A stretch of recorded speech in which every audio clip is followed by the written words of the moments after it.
Hello, everyone. Welcome back.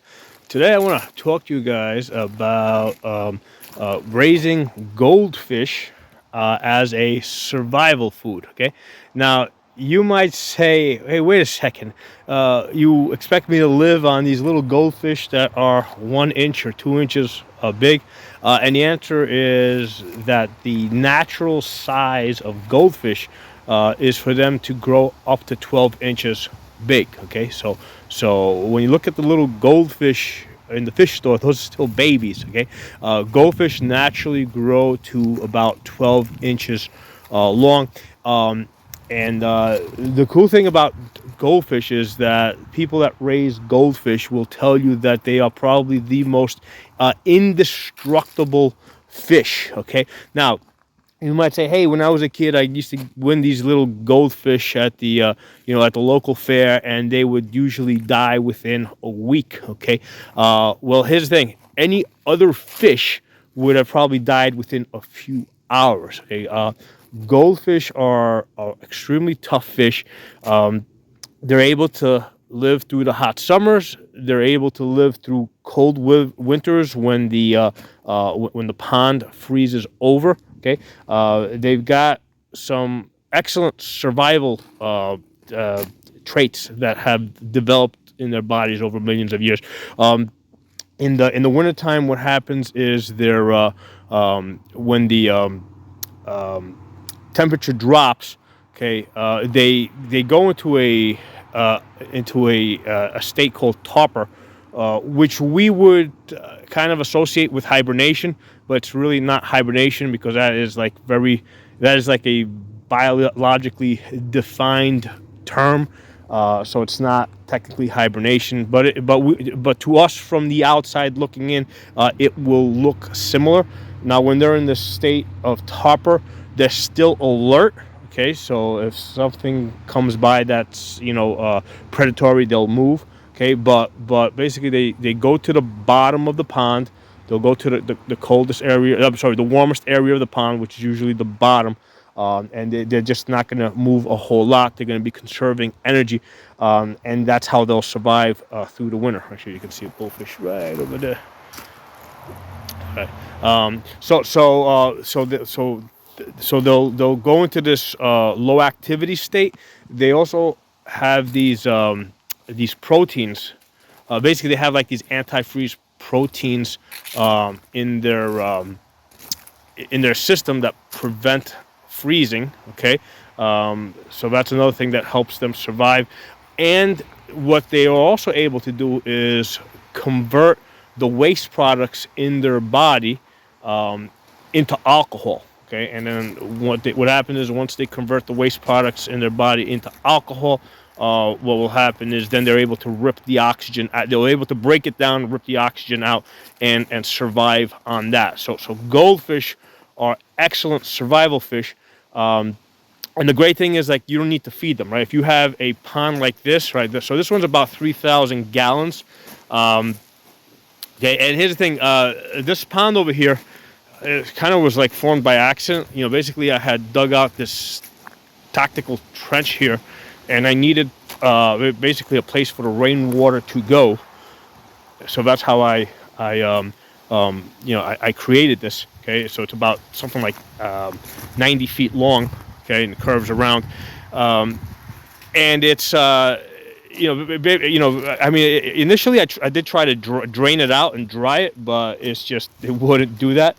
So eventually I figured out, hey, let's make the best out of this and put some fish in there.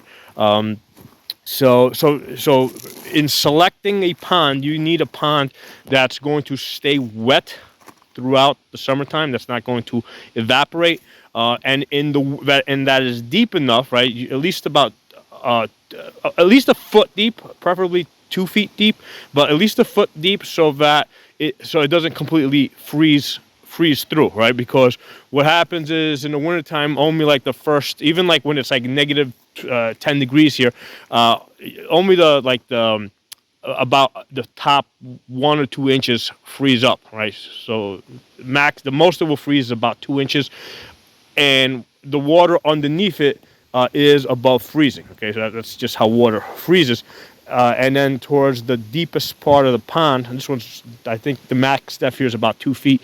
It's going to be a little bit warmer. Okay, so that's what the fish are going to do. They're going to seek out the warmest point of this pond. So the good thing about goldfish is in a pond like this, you don't have to feed them because the mosquitoes are going to lay eggs here and other bugs, and they're going to eat the bugs. Okay. All right, so this is a it's very easy to build a self-sustaining pond because all the insects are going to come and lay eggs there, like the mosquitoes, and then the small goldfish are going to eat the mosquitoes. Okay, and that's you'll never have to feed your goldfish. Okay, and then as they get bigger, right, like when they start getting up to, let's say, past 6 inches, then what they'll also start doing is they'll also start eating the baby goldfish. Okay, because fish are cannibals. So as they get bigger and bigger, aside from eating, there's a whole school of goldfish over there. I don't know if you can see it through the muddy water, but there's a bunch of goldfish under the water over there. So what happens is the larger goldfish will eventually start eating the little baby goldfish, which kind of self-regulates the population, because what happens is the goldfish lay like something like 300 to 1,000 eggs at a time. Okay, so initially when I started this goldfish project about, I don't know, something like 8 months, like not even, like almost 6 months ago, I wasn't 100% sure if it was going to be able to sustain the fish, right? I didn't know if the oxygen levels were going to be sufficient, because this is not filtered, okay, and there's no aeration or anything like that. So basically, the only source of water here is rainwater, right? Basically, it rains and the water just drains in here. So that's the only, this is only supplied by rainwater.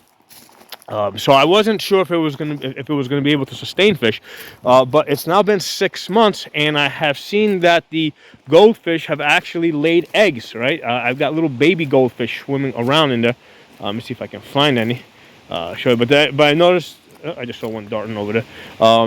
But there's little baby goldfish in there now, right? So it took them, at the point where they're laying eggs, and it's already been 4 weeks with the little baby goldfish swimming around. And actually, I can even see there's another small baby goldfish. Let me see if I can zoom in and you guys can see it. I don't know if you guys are gonna be able to see it, but there's a little baby goldfish swimming around over there that's actually tiny, which means that this is not from 4 weeks ago. This is a recent hatch. So they're continuing to hatch out goldfish. Okay. So this is going to be self-sustaining, okay? So that's kind of like the point where once I see that there's baby goldfish in there, I know I have a successful pond where that's just going to where it's going to be able to just sustain itself, okay? Now, the other thing I've done is I've added some rosy red minnows in there, right? And part of the reason why I added the rosy reds is because it's going to, basically, when these goldfish get bigger, they'll be able to eat the rosy reds, because then the rosy reds, which never grow more than 2 inches, are also going to multiply, and that will be another food source for the larger goldfish, besides the baby goldfish. Okay, there's a rosy red right over there, little rosy that's swimming around. There he goes. You can see that little rosy swimming right there. Okay, so the rosy reds also, again, are also able to survive through the winter. And in the summer, summertime, what's going to happen is as it heats up, as it gets warmer in here, the oxygen levels also tend to drop. Now, there was a period of about 4 weeks this past summer where there was no rain, and I did see that the pond level dropped, and I did see that the goldfish were struggling a little bit. I saw them come to the surface. Right, they were trying to, for whatever reason, they were trying to come to the surface, and they were kind of like trying to take air closer to the surface. They probably would have been okay, but I decided to just help them out a little bit, so I just ran a hose and just supplemented it with some water when we had a drought. And as soon as I added some water, I saw that the goldfish were fine. I probably didn't need to do it, but that was like a little something I did to kind of just help them out, especially since it was like the first time I had goldfish in here. So I wanted to make sure that they all survived. Again, because goldfish will grow up to 12 inches, all right, for an HTF apocalypse type of situation, this is a very feasible food source, right? So what you would do is like find a natural pond in the area, verify that it is going to, basically not completely evaporate in the summertime, okay? And you want it to, through summertime, you want it to stay at least 12 inches, preferably 15 inches deep. Okay, oh, there's some goldfish right there near the surface, just hanging out. There you go. They're about 3 inches now. So you want to verify that your pond is going to not evaporate in the summertime, and that it's at least 12 inches deep, so it's not going to completely freeze through in the winter. Okay, and what you do is you just go to the pet store, right? And you get the goldfish. The goldfish, if you get the small ones, they're like 20 cents each. I got the slightly bigger ones. They were 40 cents each, right? So that they were like closer to an inch rather than like the half-inch ones. So I got like 60 of the 40-cent goldfish, but you can get the 20-cent ones. And what you could do is if you got like a couple of ponds in your area that meet this criteria, that are not going to evaporate through the winter time, through the summertime, and are not going to deep enough that they're not going to freeze through in the winter. What you do is you take this, you spend like $10 and you drop, whatever, like 30 goldfish in one pond, 30 goldfish in another pond, 30 goldfish in another pond, and now you know that those ponds have fish. Okay, and this is something that nobody else is going to know. Okay, because you have seeded this pond. Okay. So you'll always be able to go over there down the road and access those fish. Now, how fast do goldfish grow? I mean, in the first year, because they grow fast when they hatch out. So within the first year, they'll probably grow up to about 3 to 4 inches, right? And then after that, they grow about an inch a year. So it'll take about 6 years before you get your goldfish up, up to about 8 inches. 8 to 10 years before you get them up to about up to about 12 inches big, which now you got something that you can really eat. But this is like a really cheap way to like if you got ponds in your area, you can seed these ponds, and then you'll have access to food that nobody else knows. Now, the way you would catch, how do you get to catch these goldfish, right? Because I don't know if you can put a fishing line in there and fish them. What I would do is I would just net them.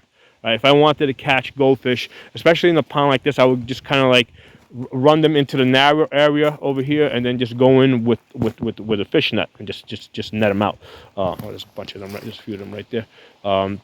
Now, the other cool thing is you can see that this water is muddy. Okay, goldfish are dirty water fish. They will survive in muddy water. Although you don't want it to be like super, like you don't want to you don't want to excavate a pond out, let it fill up with rainwater, and then just drop the fish in. You want to give the pond a little bit of time to settle, okay? But but like the muddy level that you see right here, this is just fine. This is fine. Fish will be very comfortable in this. Now, the other thing that you can put in here is once I get this fish population up, right? What I'm also thinking of doing is putting a few koi fish in there. Those are like those beautiful Japanese fish. They're primarily ornamental. They do grow up to 3 feet long. A pond this size, 3,000 gallons. I mean, I would probably only start off with like 4 of them. I'm primarily doing it just because I think it would look cool. It'd be they're nice to look at. It would be a cool project. But the koi fish, although they'll survive the winters and the summers, then they're definitely not as tough as the goldfish. Okay, and also they're a lot bigger. So they're going to feed on the goldfish. So you got to have a lot of fish in there for them to feed on. But I'm saying that's another option if you have a big enough pond. You can put koi fish in there. I think you can also look up native fish, native pond fish in your area, and you can go to a hatchery and get them. I am planning to get some blue nose minnows and muddy minnows to also supplement in here, just so that it'll be like another food source for the goldfish as they get bigger Again, the other cool thing is that this is going to be self-sustaining. Once I seed this, all I gotta do is just, at that point, all I gotta do is just come and look at the goldfish. Okay, I don't have to feed them on a regular basis. I'm getting like cold water fish that can survive through the winter and through the summer, and it'll just be self-sustaining. And it is also a way it's a way to control the mosquitoes, right? Because this pond creates lots of mosquitoes, so it's a good source of mosquito control. I think I just saw a little baby fry. The baby fish are called fry, so I just saw one swimming through there. So that's really good. The fact that they're making babies. And I'm only about 5 to 6 months into this 6 months into this project. I just reached the point where when I saw the baby hatchlings swimming around, that I know that this is a successful project over here. The other thing, like I said, you can go to a hatchery. I can't because I can't put something like trout in here, right? Because the pond's too small. Trout need like fresh water, so this pond would have to be like fresh, like fed by a stream or something, right? So I can't put trout in here. So I have to pick out fish that can pretty much survive in still water, and goldfish are the toughest. Okay, they're the toughest. And the great thing is you don't have to travel far to find them. You just go to your local pet store. They sell them really cheap as feeder fish, right? Because a lot of people use them to feed other larger aquarium fish. So you buy them for like 20 to 40 cents per fish. And you stock your pond, and you just, and then, you just let the system grow on its own from there. All right, so hope you guys enjoyed the video. I'll talk to you all soon. Hey everyone, I was able to get a better picture of the goldfish. So you can see that there's like 2 big goldfish. I mean, they're like 3 inches, and next to them, like swimming next to them, are the what do you call it? The rosy reds. So this morning, I don't think you could see them that well. Actually, there's a whole school of rosy reds coming up on the left now. But you can see, actually, we got 3 goldfish on the water to the left. And then there's a few of them. There's another 3 to the right. They're just hanging out. They just sit there. So unless they're hungry, they don't move around too much. And like I said, I don't feed these guys. They just eat the bugs and whatever else falls in there. There's some more roses over here. So it's nice to have a pond with some activity in it. Talk to y'all soon.